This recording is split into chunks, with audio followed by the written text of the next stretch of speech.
Hi friends, आज का जो टॉपिक है वो है benefits of a registered trademark. So there are three subtopics basically. First, why a trademark. Second, what is trademark. Third, benefits of a registered trademark. So first I'll take why a trademark. Friends, when we start a business or any organization, anything which we start, so we always wish कि हम उसे कोई छोटा सा symbol दे, वो ऐसा symbol जो हमारे बिजनेस को, हमारे पर्पस को एक ट्रू वे में लोगों तक पहुंचाए। उसको सही से एक ऐसा सिंबल होना चाहिए जिससे कि लोगों को बिना हमारे बिजनेस को जाने हुए उनमें उनको पता चले कि व्हाट वी ऑल डू। और इनफैक्ट वो एक ऐसा सिंबल हो जो सिंबल के बेसिस से वो हमारे ऑर्गेनाइजेशन को रिलेट कर सके, that this is the symbol of a particular organisation. So therefore we say why a trademark.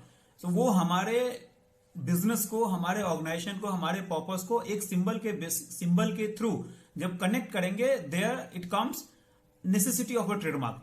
Second, what is trademark. So trademark is basically it's a combination of words and colors, combination of words, colors, numbers. So जो भी आपको लगता है कि ये जो particular thing है, like colours हो गए, नंबर्स हो गए, वो आपके ऑर्गेनाइजेशन के पर्पस को, आपके बिजनेस के पर्पस को सही तरीके से रिप्रेजेंट कर सकते हैं, आप वही बनाते हो और उसको ही आप अपना ट्रेडमार्क का एक रूप देते हो। लाइक यू से that this is my trademark. Now you have why a trademark is clear, what is trademark is clear. Third comes benefits of a trademark. In between it comes registration of a trademark. अब आपके पास तो है, आपने उसको एक form दे दिया। Next comes can you get the same registered. तो आप रजिस्टर उसे तभी कर पाओगे when others have not registered the same trademark. Same trademark जब मैं बोलता हूं, इट मीन्स आइडेंटिटिकली सिमिलर और deceptively similar. It should not be like जो मेरा ट्रेडमार्क है वो मैंने किसी से कॉपी कर लिया है, या जो मेरा ट्रेडमार्क है वो ऑलरेडी एग्जिस्टिंग तो है, वो सिमिलर नहीं है बट वो डिसिप्टिवली सिमिलर है। इट मीन्स कि कुछ कुछ उसके पार्ट सिमिलर है। तो ट्रेडमार्क भी वही होना चाहिए जो कि किसी से सिमिलर नहीं है और किसी भी तरीके से दूसरे के ट्रेडमार्क को, जो रजिस्टर्ड ट्रेडमार्क हो, मैं उसे इनकॉर्पोरेट करने की कोशिश नहीं कर रहा हूं अपने ट्रेडमार्क से।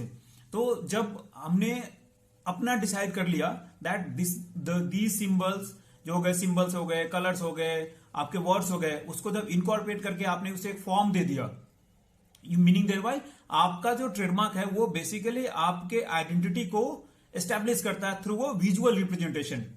एंड ये जो रजिस्टर्ड हो सकता है वो कोई इंडिविजुअल भी कर सकता है और कोई कंपनी या ऑर्गेनाइजेशन भी कर सकता है। So now two things, why a trademark is clear, what is trademark clear. Third comes benefits of a trademark. That is very very important because हम कभी कभी क्या करते हैं, we don't get into it. Like when we start a work, when we start a business, when we start any organisation, हम नहीं सोचते हैं।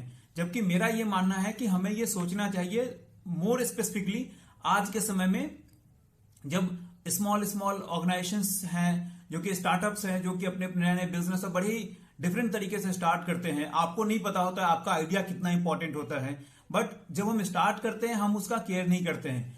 लेटर ऑन वो सेम आइडिया कोई कॉपी कर लेता है और उसको एक अलग तरीके से रिप्रेजेंट करता है। Then we say that this is my trademark and this should not have been used.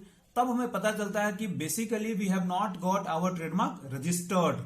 So registration is very very important and registration के जो बेनिफिट्स है वो इतने ज्यादा इंपॉर्टेंट है जिससे कि आपके बिजनेस को काफी ग्रो करने में मदद मिलती है। तो क्या है वो बेनिफिट्स। बेसिकली आपका जो ट्रेडमार्क होता है वो राइट टू यूज होता है, मीनिंग देयर बाय आप अपने ट्रेडमार्क को यूज कर सकते हो किसी भी पर्टिकुलर प्लेस पे, किसी भी एरियाज में। आपका कोई बाउंडेशन नहीं होता है। Boundation means within India you can always use. If you wish to use that trademark outside India, वो भी एक बेनिफिट है कि अगर आपका ट्रेडमार्क जो इंडिया में रजिस्टर्ड है, so that becomes the basis for a registration of your trademark in a foreign jurisdiction. Next comes creation of a valuable asset. So basically if you wish to expand your business, you just need to share your registered trademark with other people for starting a new business. You may not wish to go to all the cities, but you can sell your trademark to somebody else. That is usually we say creation of a franchising.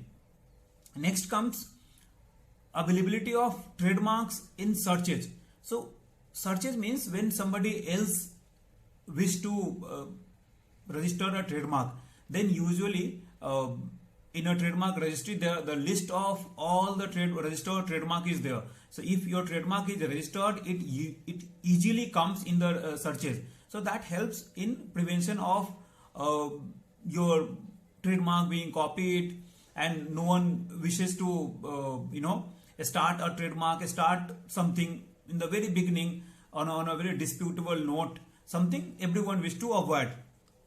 Thereafter, friend, comes a very important thing: initiate a legal action. So suppose your trademark is registered, someone else is using it, infringing it, then can you take an action? Yes, friends. If your trademark is registered, it becomes easier for you to initiate action against the wrongdoer. But if your trademark is not registered, then it becomes little difficult for you to initiate action. So usually it is says that even if your trademark is not registered, you can initiate action. Yes, you can initiate action, but that is applicable within a very local parameter. But if your trademark is registered, you can go pan India.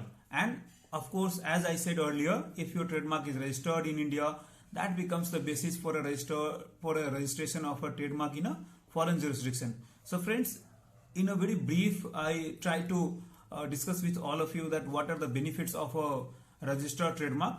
If you have any queries, like if I am not able to explain the same in the video, you can address the same to me, and I would wish to clear your doubts.